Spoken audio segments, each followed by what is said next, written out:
dear parents, sister, Leo, I've been given a 10-minute slot for saying if you divrei Torah.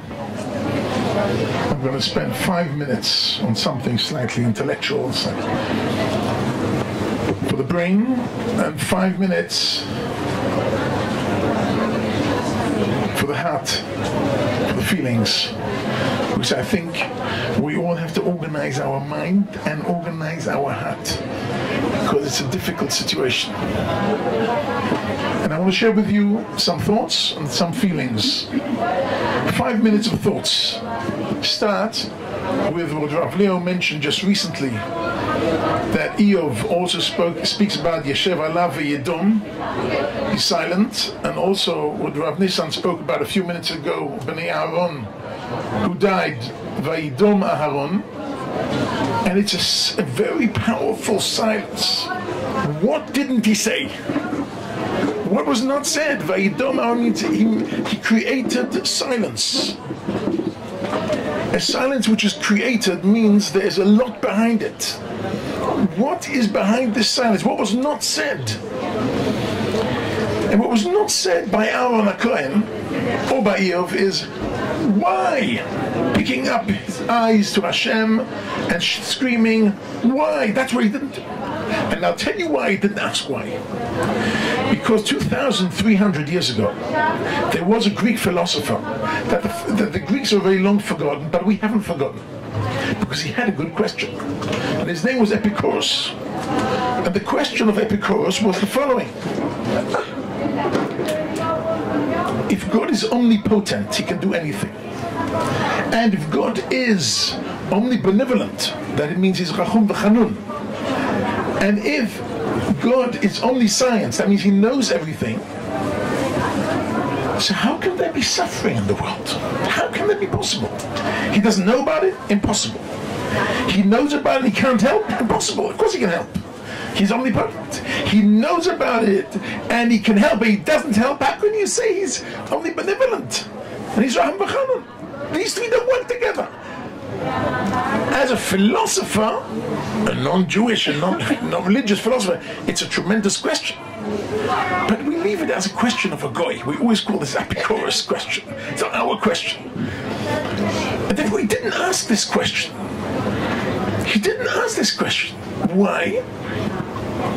Because he knows, we say in the Haftorah of every Tzom Ta'anit Tzibur, except Yom Kippur, in the Haftarah we say, Ki lo machshavotay machshavotechem velo darechem drachai. His thoughts are not our thoughts, and his ways are not our ways. He doesn't work for us, we work for him. He has to understand us, we don't have to understand him. He's much greater than we are. The human mind cannot fully comprehend. Now, this is a very difficult thing to say in today's day and age, because we have Google at our fingertips, and we have science, which is so far developed. We have a surplus of knowledge. We have so much knowledge nowadays. How can it be we can't ask the question? And therefore, today, in today's day and age, it's so much more difficult to be silent. And then Vayidom Aharon, it's a pain. We're already 12 days in this tragedy.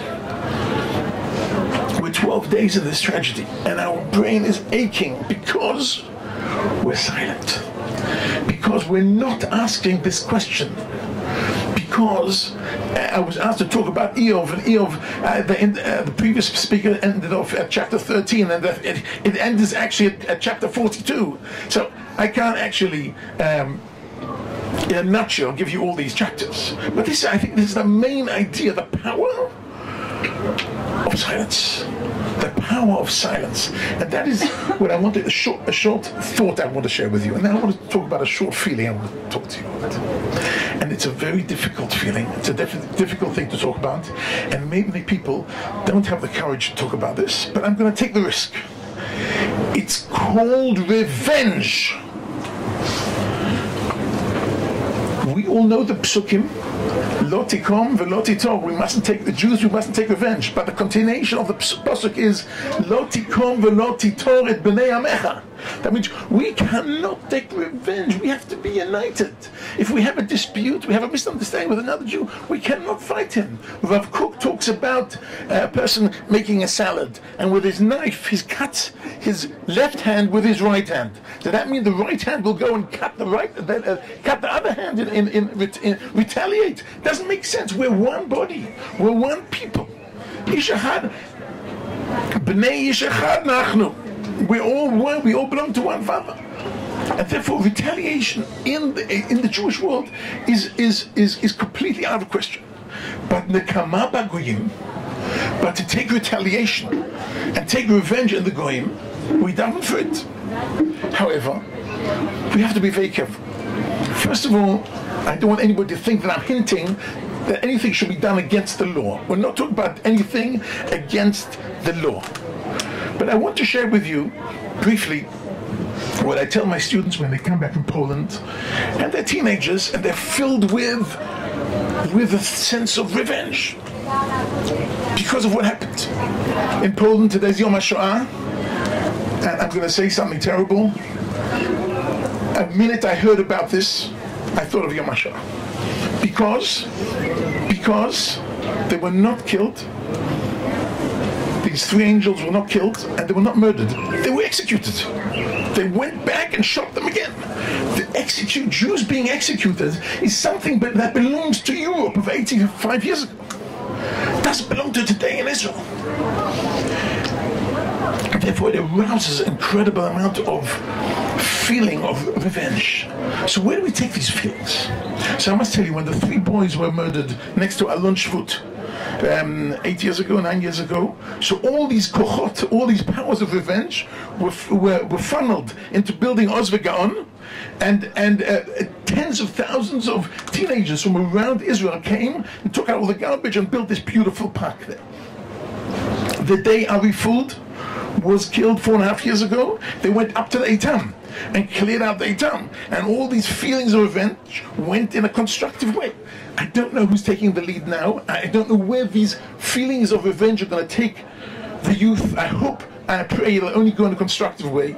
But what I've been telling my community here, and what I've been telling my students in school, I want to tell you as well, something personal. I'm a son of survivors.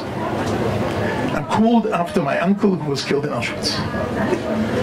I was there with Johnny so many years ago in these camps, and when we came back, the boys said, "What about revenge, Rabbi Kimche? What about revenge?" I said to them, "Listen to me carefully." I said to them, "Open your heart and find a black box and put all these feelings in that black box and close it up. And one day, in not such a far away future, you will be soldiers in the IDF, and you'll be asked to do things which might be very difficult psychologically or very difficult physically, and you won't have the koach, you won't have the power. And when you feel you're the end of your at wit's end, you open the black box and you say, this is for my Danik, and this is for Treblinka, this is for Theresienstadt." And now I say to my boys, I know some of you haven't been to the army yet, some are in the army, some are in Miloim already. I was in the army for 24 years. When I started, when I was 19, when I was let out of the army, I was 43, and we do Miloim every once a month a year. And we're given difficult things to do. And gentlemen, next time you're in uniform and you get a mission which is a legitimate mission that you're given in the correct way, and you have a difficulty doing it, open the box. Say, "This is for Maya, this is for Rina, this is for Lucy." Use these revenge powers in a constructive way, in the right time, in the right place. I'll end off with a story. I was at the Kotel not so long ago, and I met an alumni of mine, 12th fellow. He's a high officer, and in Golani, and we spoke a bit. And when I said goodbye to him, I gave him a hug. Ruven, his name. and gave him a hug, and he whispered, and he is an officer in the Sayeret Golani. He whispered in my ear, Rav Kimche, הקבוצה השחורה, זה עובד.